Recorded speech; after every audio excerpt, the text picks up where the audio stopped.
Hello, કેમ છો બધા મજામાં? તો આફ્ટર લોંગ ટાઈમ આજે ફરી બ્લોગ સ્ટાર્ટ કર્યો છે. તો આજે છે સન્ડે અને સન્ડેના દિવસે મતલબ આપણે કહીએ ને કે આરામ કરવાનો છે. તો એ જ દિવસે કંઈક એવા નવા કામ નીકળે કે આપણે કશું જ ના કરી શકીએ. તો હવે આજે અમારે પણ એવું જ થયું છે. વધારાનું એક કામ બહાર એવું નીકળી પડ્યું છે. બસ તો એનું કામ ચાલી રહ્યું છે. બપોરના વાગી ગયા છે 3.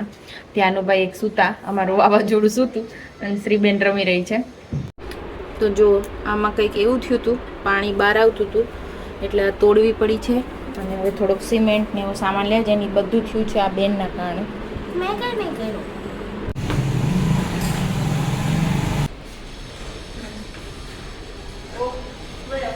તો આટલો સામાન લીધો. એસિડ ને વ્હાઈટ સિમેન્ટ છે અને આ પાઇપલાઇન. કંઈ લઈએ અને શ્રી કંઈ ના લેવડાવે એવું બને. ફ્રોસ્ટિક લેવડાવે. મને એક બાઈટ આપ. હવે એસિડની આખી એક બોટલ નાખી છે જુગાડ કરીને. આવ્યું બહાર પ્લાસ્ટિકનું ઓલું બાઉલ જેવું પડ્યું છે ને એમાં બનાવશું. તો કેવો રહી રવિવાર? હા નહીં, પાછું આજે તોડવામાં હાથમાં વગાડ્યું હોત ને. આ જો ને 2-3 જગ્યાએ ટચકા થઈ ગયા. એક હાંધે તા 13 તૂટે એવું થવા માંડ્યું છે. 90% તો ક્લિયર થઈ જ ગયું હોય છે. હવે પાઇપ નાખીને જોઈ. લાઈ પકડું પાઇપ.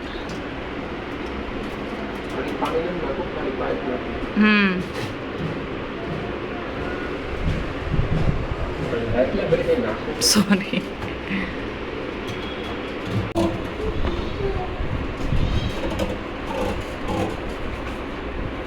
તો હવે થોડીક વાર આમ રહેવા દઈએ ને, પછી પાણી શરૂ કરશું. પૂનમ કામે ચડી છે હવે.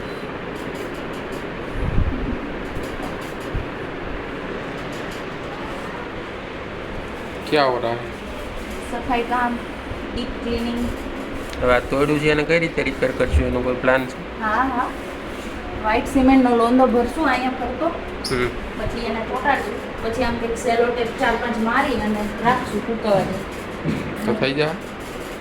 હુકાય ને એટલી વાર જ રાખવાનો, પછી હુકાય પછી સેલો ટેપ ઉખેડ લઈ ચાલે. સપોર્ટ રહી, વજન હોય સિરામિકનો, એના આપણે અત્યારે ગોતી લીધા છે મોટા. ચુનાડું અને શું કહેવાય? ચુનાડું ગોતી લીધું. આવું નાનું તો નાનું મળી ગયું, આ પતરું મળી ગયું. આ 2 હથિયાર ઇનફ છે આપણે કડિયા કામ માટે. તો હવે ચાલો જે રિઝલ્ટ દેખતે હૈ. પેલા આવતું હતું બહાર, હવે જોઈ 2 પંખા ખોટા ફરે છે. સમજો બિલ ભરવાનું થાય તો એલા વહી ગયું નહીં, થઈ ગયું ને રિપેરિંગ. પેલાની એસિડની સ્મેલ આવે. જો આ કમ્પ્લીટ થઈ ગયું. કોઈ બી એક જોયું આમ એક જોતા પ્લમ્બર ન બોલાવ્યો તો સારું થયું ને, નહીંતર શું કરત? આ બધું તોડાવત અને ઉપરથી કહેત હવે આમ થાય તેમ થાય ફલાણું ઢીકણું. તો હવે અમે સિમેન્ટિંગનું કામ થોડો ટાઈમ પોસ્ટપોન રાખ્યું. એટલે અઠવાડિયું જોઈ કે લીક હજી નથી થતું, પછી ઓલું એનું ચાંદી દેવું એટલે નિરાશ. આ માંડવી આવી છે આજે પાતા પરથી. ઓળા સિંગા અમારે કાઢી રહ્યા. વરસાદ એવો હેરાન કરે ને. અત્યારે અમે સિંગ કાઢવાનું કામ શરૂ થયું છે તો હાડો વરસાદ એટલો હેરાન કરે. આ ચલાવવાનું છે એટલે પપ્પાએ ફરી તાજી ઓળા મોકલી દીધા છે અમને.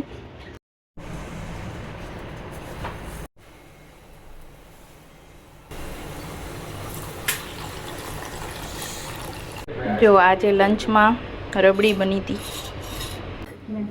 ઠંડી રબડી. મસ્ત ટેસ્ટી છે મારી દીકુ, મસ્ત છે ને. મને ખબર કેમ બનાવી. હા, વાટકામાં દૂધ નાખ્યું, પછી થોડું નટ્સ નાખ્યા અને થોડી ખાંડ નાખી મિક્સ કર્યું, ઠંડુ કર્યું, પી લીધું. ઉકાળવું પડે બેટા, પેલા બહુ ઉકાળ્યું એટલે ઘાટું દૂધ થાય ને, પછી ફ્રીજમાં મૂકીને ઠંડુ પાડ્યું.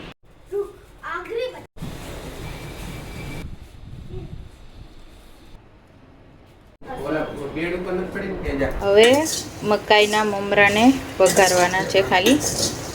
જાનમને ને શ્રીને બહુ ભાવે છે એટલે હવે થોડીક માંડવી બાફી લઈએ.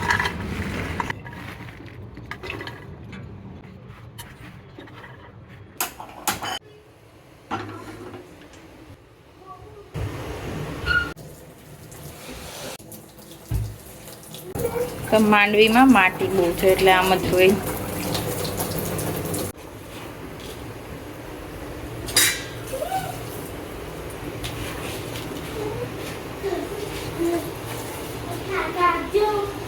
હવે મંદિરની વાટો ખતમ થઈ ગઈ છે, પલાળવાની છે ઘીમાં. તો બોલો.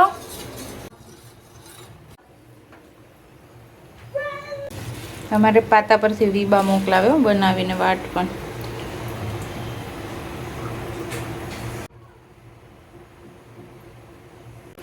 ત્યાંનું ને મમરા ખાવું છે, મમરું ખાઈ જાઓ.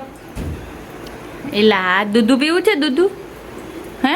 પછી આ વાટનું આમાં ભરવાની છે એટલે હવે એ બેસીને જ કામ કરી આલો.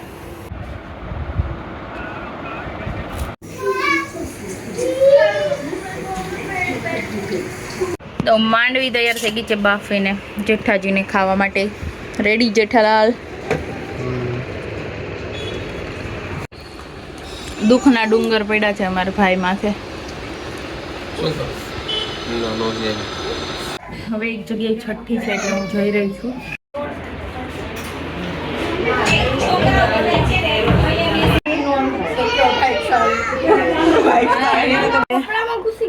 આજે એક નવી વાત જાણવા મળી કે આ ખાનામાં ઉંદેડો ગમે ત્યાંથી આવી ગયો હોય એવું લાગે છે.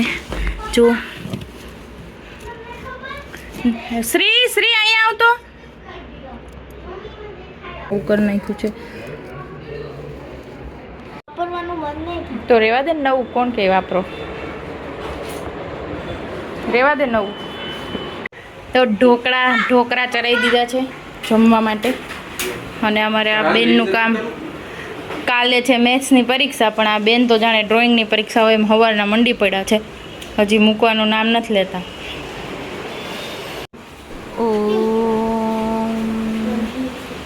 તો 15 મિનિટ થઈ ગઈ છે ઢોકળાની અને હોપ કે થઈ ગયા છે બરાબર. મમ્મી આડું બહુ ગરમ લાગે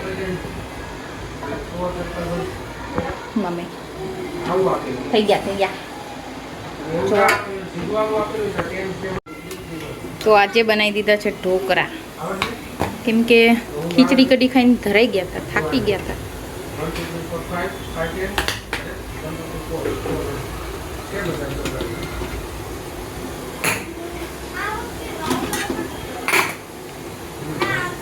ઓ ભાઈ, ઓ શેઠ ગરમ હશે? તમારે રસોઈ ભાઈ આરોહાર કામ કરવા આવી જાય. કેવું છે?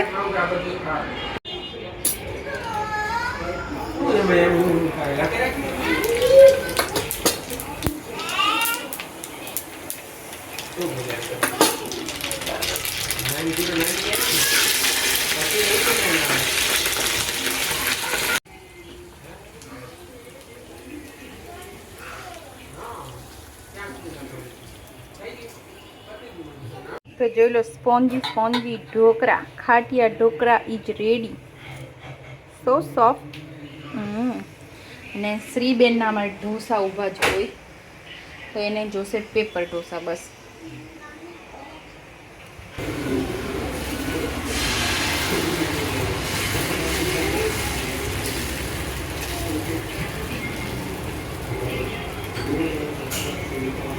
શ્રી માટે જે ઢોસા કરવાનું તો ઘીમાં, તેલમાં નહીં કરતી. તો આ શ્રીનો કડકડો તૈયાર થઈ ગયો છે ઢોસો. આ તો શ્રીનો લાવું છું પેલા હો, હું આ મૂકતી આવું એનો. થાળી તો લે દીકરા, તો કાંઈ નહીં. ઢોસો કેમ કરવાનો હવે? કેમ કરવાનો? હા, કેમેરો શરૂ કર્યો તો કે હાય.